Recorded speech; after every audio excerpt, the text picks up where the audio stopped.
In the Unresolved Problems segment tonight, which presidential candidate should Americans trust the most to protect the country?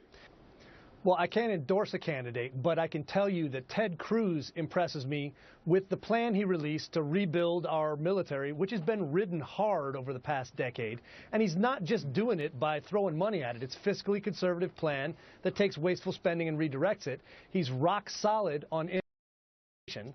First thing he said he would do, and I believe him, is he'll secure the border. He'll also criminalize people who are overstaying visas and actually try to find out who's in our country. And then Jim, the most important thing Go ahead. Sorry, go. Well, the Second Amendment. I mean, the way most Americans are most personally involved in safety is the Second Amendment, and he has 100% been in front of the Supreme Court arguing in favor of that right. I think that matters. I totally agree with that. That Second Amendment is the one thing that needs to be protected above all. You can't have the First Amendment protected unless you have the Second Amendment. Stay with you, Jim, for 1 second. He said at one point, I want to carpet bomb ISIS. I want to make the sand glow. I kind of like that.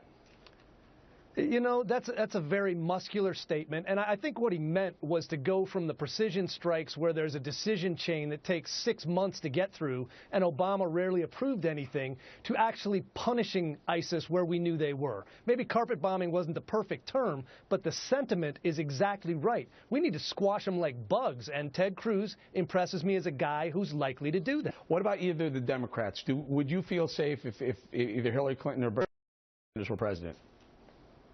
I would feel considerably less safe. Bernie Sanders is, I'm stunned that a socialist has gone that far on the Democrat. Hillary is better, but only marginally and not in comparison to any of the Republican candidates. Very good.